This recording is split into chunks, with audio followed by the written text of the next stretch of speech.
A bit of background. A girlfriend in a relationship of a very long time. In all, I think they've been together around 20 years. They've got a daughter together. He was in a previous marriage and has a kid from there as well.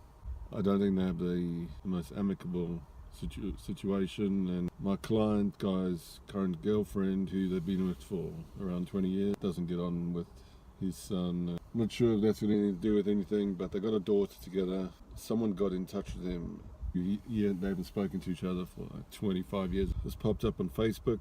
They apparently started chatting. She was explaining that she was going through a divorce herself. She's got 3 kids or 2 kids who don't talk to her, and she's currently living with her parents. And it's quite a messy situation on her side of things. A couple of weeks go by. The client then starts to notice a lot of activity on WhatsApp between them, and started going through his phone. Saw a couple of messages. After chatting to her, we left it a week or 2 just to see what's going on. Got to a stage where he ran surveillance, where he was meant to be going out with the lads. My client dropped him off at this pub where he's a local of his, where he's going to go meet the lads, and I was in the car park before they arrived, in position, waiting for them to all arrive. She drops him off. He immediately comes out, has a wander around, goes back in, comes out again, has a wander around. In the meantime, I'm busy trying to look for this group of guys and this coach that's meant to be picking them up, taken to their event. I change positions. Next thing I see, I've only got a slight glimpse of what this woman meant to look like by our old photo. I managed to catch a glimpse of them, get into the car, reversing out, leave at the exact same time, and follow them to the house where they were staying, and they went into the house. I got into a second position, and then right away they left the house.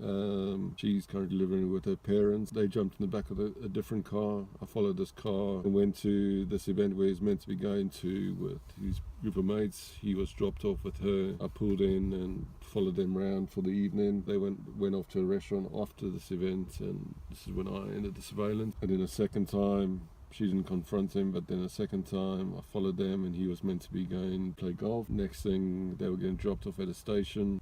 I didn't follow them on the train. Proof was in the pudding of what information I got, and also you don't want to, depending on what the client wants, you don't want to blow too much of a cover, as I was on these people quite heavily at times. But she's in a tough situation. She's got a mountain debt. She doesn't earn enough money to survive on her own, and the 3 of them are quite a tight rock, really.